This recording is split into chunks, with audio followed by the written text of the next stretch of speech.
नमस्कार बच्चों, स्वागत है आपका अपने यूट्यूब चैनल हरियाणा सेंट्रल पर। हरियाणा हिस्ट्री हमने स्टार्ट की हुई है, क्लास नंबर 3 है ये। तो मध्यकालीन हरियाणा के इतिहास पर हम प्रकाश पढ़ रहे थे। तो उसमें पुरातात्विक सामग्री से हमें आगे पढ़ना है। तो पुरातात्विक सामग्री में सबसे पहले आता है अभिलेख। मध्यकालीन हरियाणा के इतिहास पर प्रकाश डालने वाले अनेक अभिलेख प्राप्त हुए, जो कि मोहम्मद गौरी के समय से लेकर मुगल काल तक के हैं। इनमें से ज़्यादातर अभिलेख मस्जिदों, बावड़ियों व कब्रों पर लगे मिले हैं। इन अभिलेखों को फारसी या अरबी में लिखा गया है।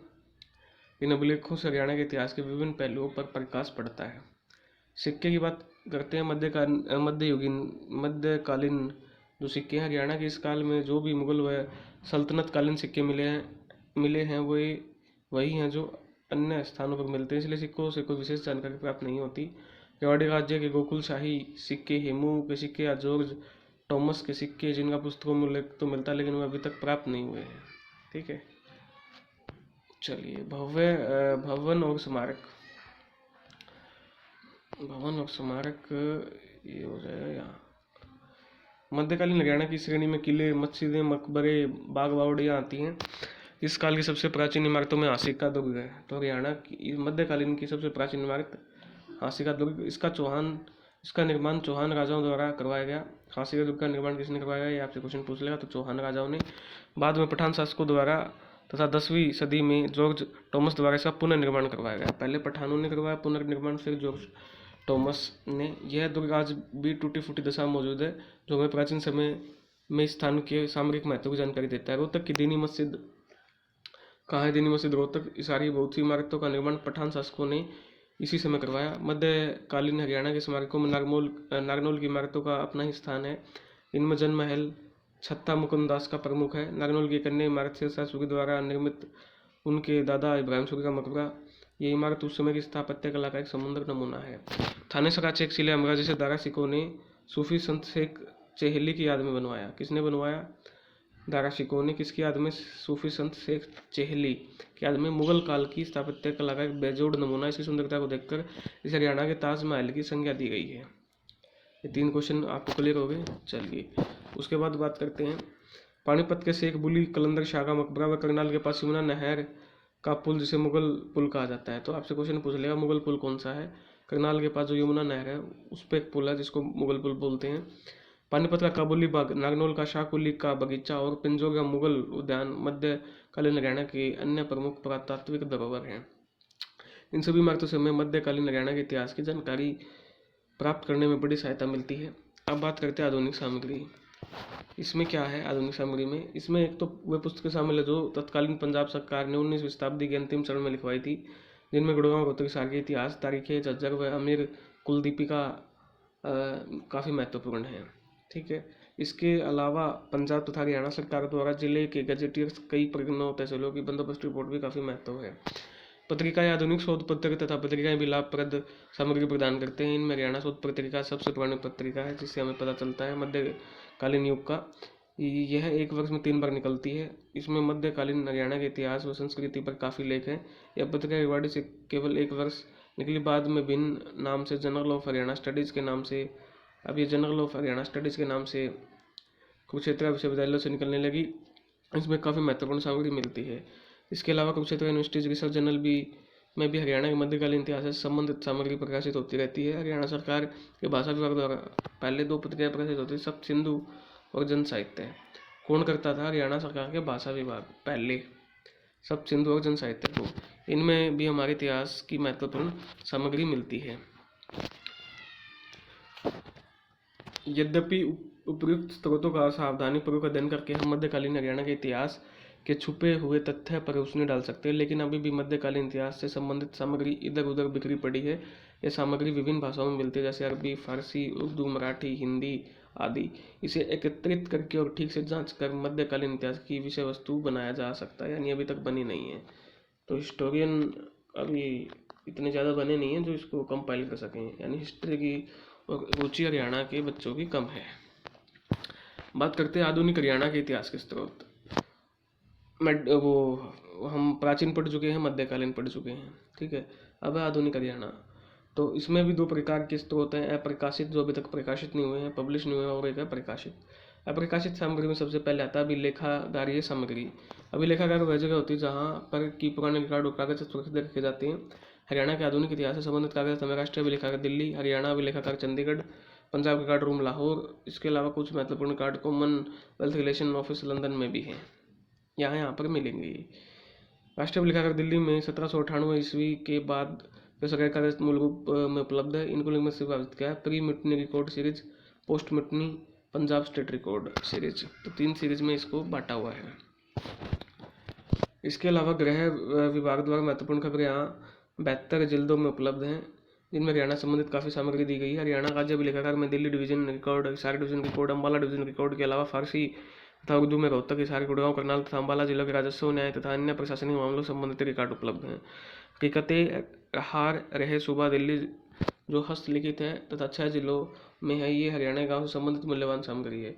तो हरियाणा के गांव के बारे में आपको पढ़ना हो तो उसके लिए सामग्री उपलब्ध है, जिसका नाम क्या है, हकीकतें हार रहे सूबा दिल्ली।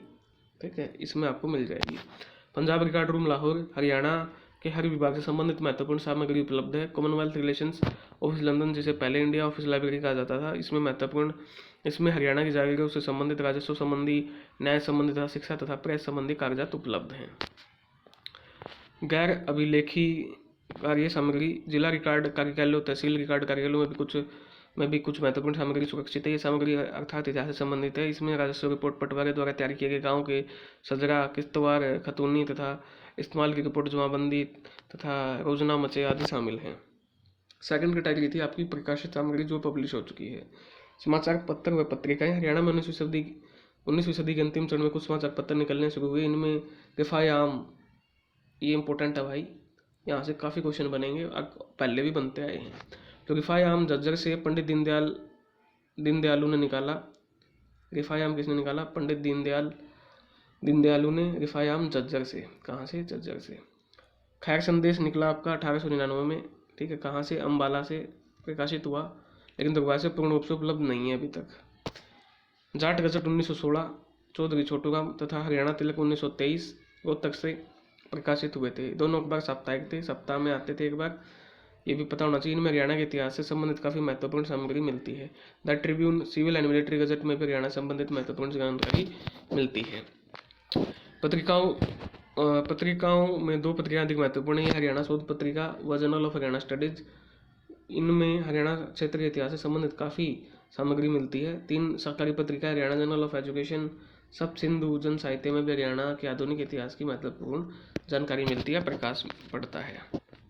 सरकारी रिपोर्ट की बात कर लें, हरियाणा 1966 तक पंजाब राज्य का एक भाग था। अंत है सरकारी रिपोर्ट पंजाब सरकार द्वारा प्रकाशित है। इन्हें Punjab administration report, session report, भूमि बंदोबस्त रिपोर्ट और Punjab board of economic inquiry में काफ़ी गाँवों का आर्थिक सामाजिक सर्वेक्षण छपा है। इसके अतिरिक्त proceeding government of India, home public moral and material progress report, Punjab government Indian famine commission report 1889, famine relief commission report 1899, Punjab evidence act 1899 Indian industrial report 1916-48, royal commission report 1928 में भी हरियाणा के आर्थिक व सामाजिक इतिहास पर जानकारी मिल सकती है। ठीक है, तो ये महत्वपूर्ण तथ्य हैं जिस पर हरियाणा की वो मिलती है। ठीक है, तो पहला चैप्टर या जो जिसको हम बोलेंगे पहला अध्याय आपका क्या हो चुका है? कंप्लीट हो चुका है। ठीक है, तो ये आपकी होगी हमने 3 क्लासेज में क्या कंप्लीट किया है? प्राचीन हरियाणा के स्रोत कहाँ से मिलेंगे, मध्यकालीन हरियाणा के स्रोत कहाँ से मिलेंगे और आधुनिक हरियाणा के स्रोत कहाँ से मिलेंगे। तो हम स्रोत को डिटेल में कर चुके हैं।